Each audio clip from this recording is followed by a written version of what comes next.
Когато зимата скове Добруджа, животът не замира. Напротив, езерата се пълнят с безброй гласовити гости от Арктична Русия.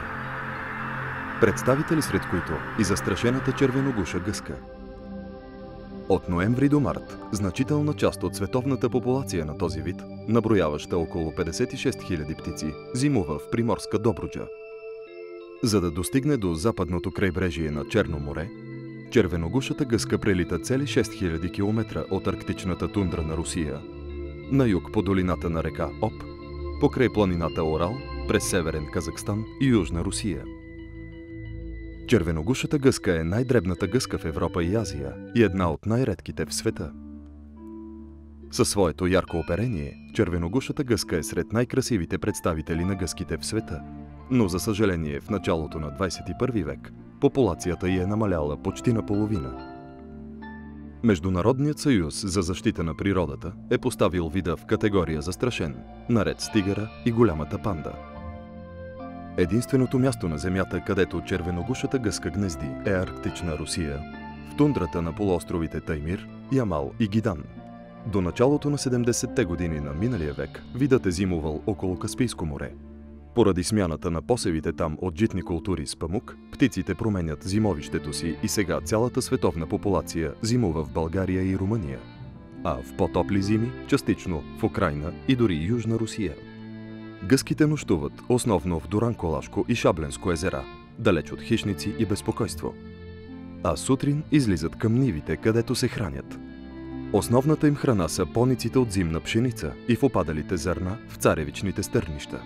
През деня прелитат до езерата, за да пият вода. В периоди на интензивен лов и безпокойство или при замръзнали езера, гъските нощуват и в морето. Когато езерата са замръзнали, част от птиците прекарват нощните часове и на леда.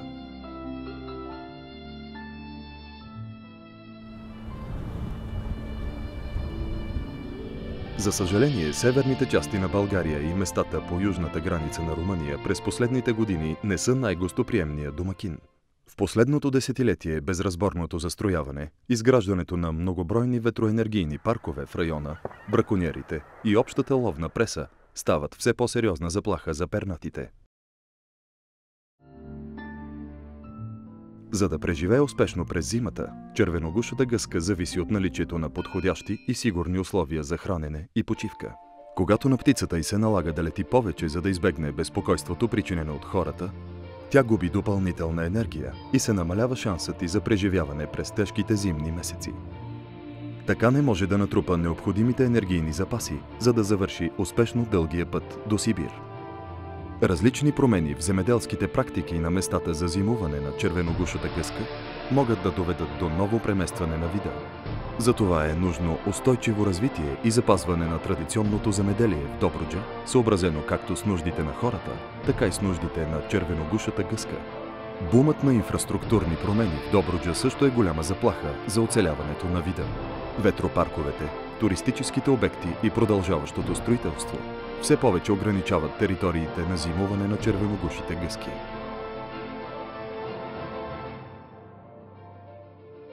Макар и да не представлява заплаха сама по себе си, липсата на разбиране и съпричастност към проблемите и защитения статут на червеногушата гъска и нейните местообитания засилва още повече ефекта на ветрогенераторите, безразборния лов и останалите заплахи за вида.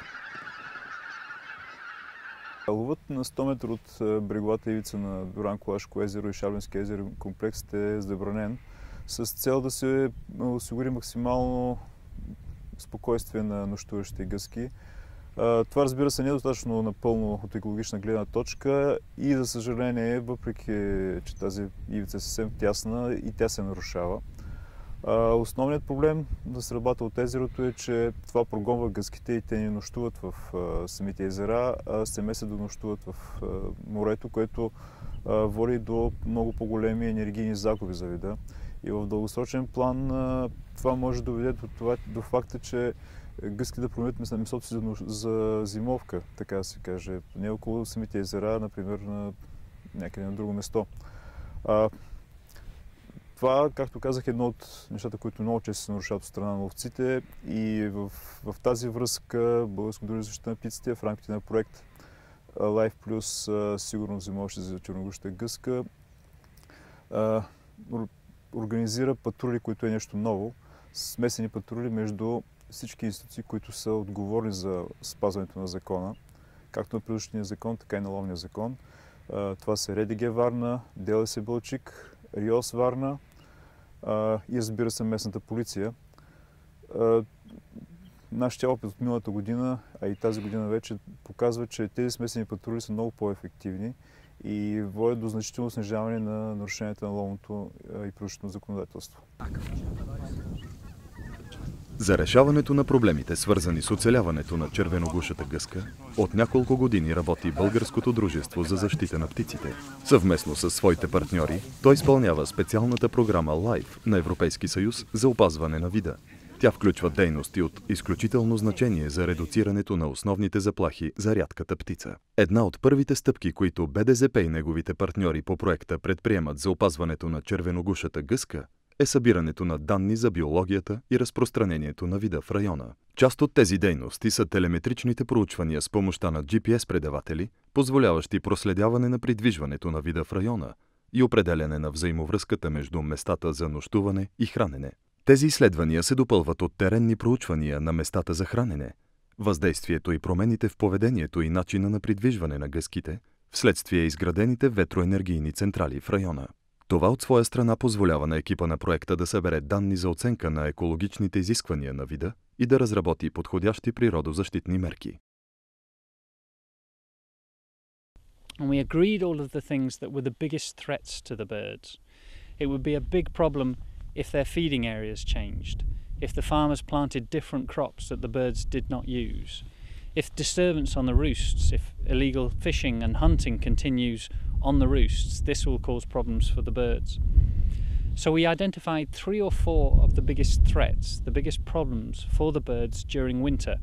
And that's what this project is doing. The LIFE project that's being led by BSPB looks to address the main threats on the wintering grounds. And not only are we seeking to understand the problems better, which is why we are doing so many surveys of the birds, we are monitoring how they fly past and through wind farms, are they affected by the turbines?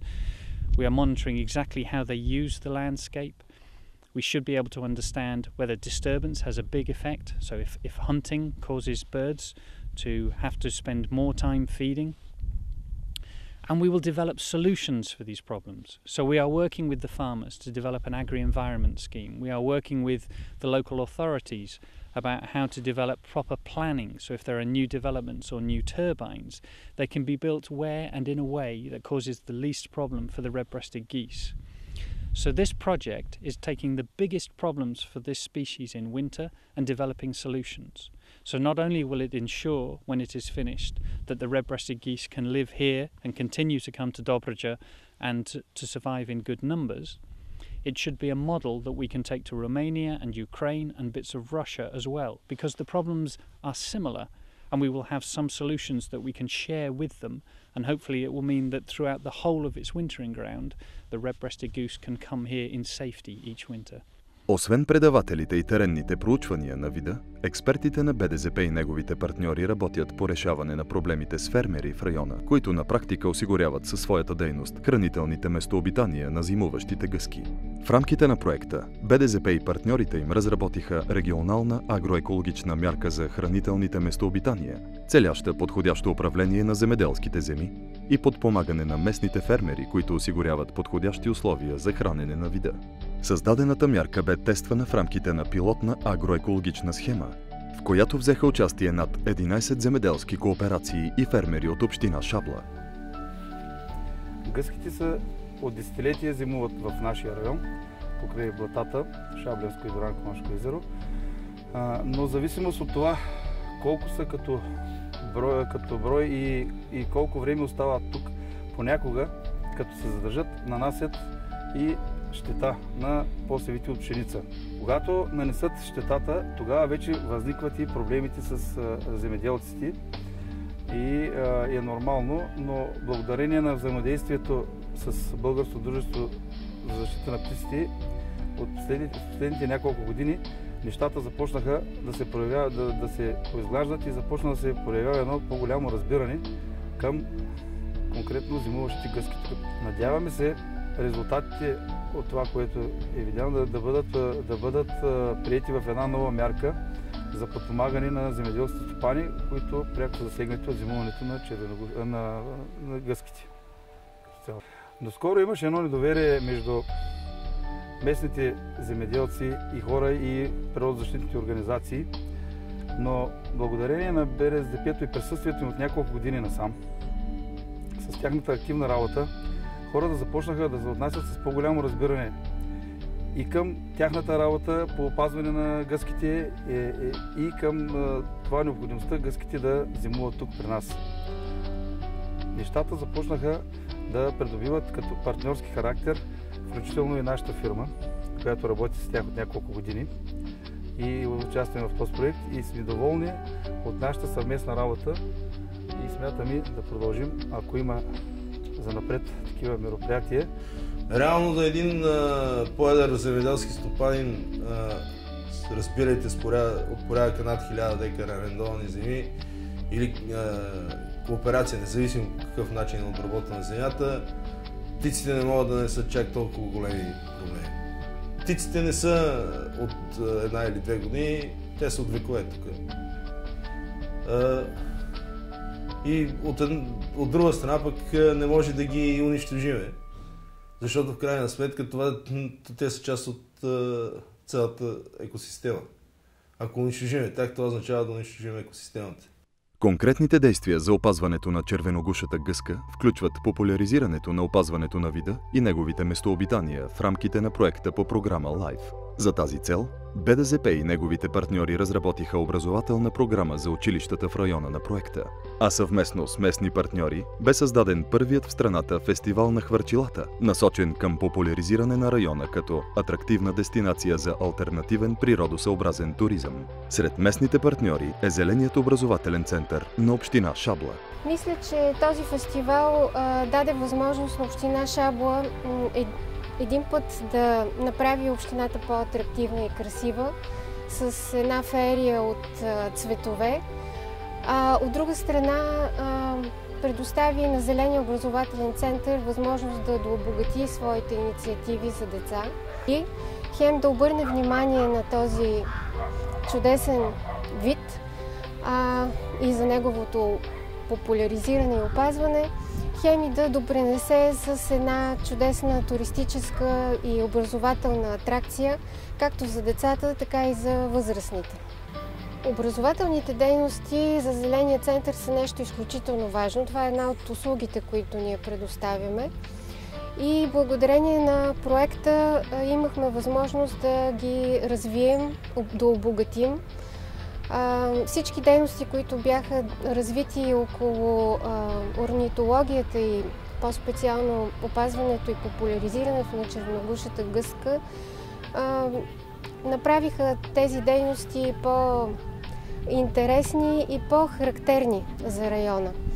Чудесни помагала се разработиха по този проект, които и до сега ги ползваме и ги прилагаме в нашата работа.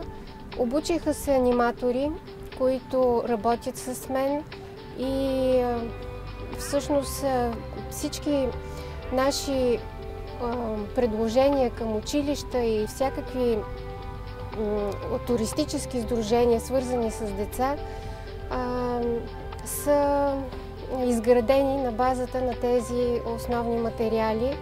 Изключително съм благодарна за подкрепата, която съм получавала, защото това е ценна експертиза, която не винаги може да се намери.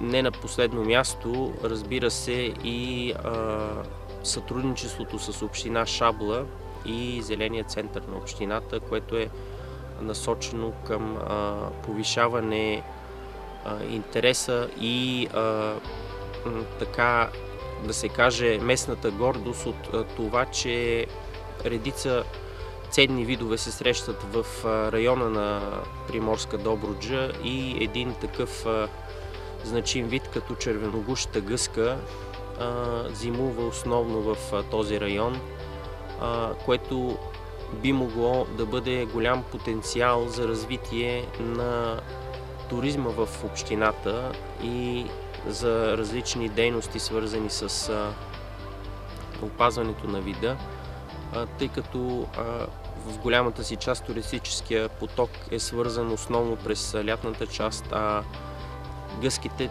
идват тук и се срещат в района, именно когато другите туристически стимули, така да ги кажем, не са на лице и няма толкова атрактивни аспекти в района, които да допринесат за един постоянен целогодишен туристически поток.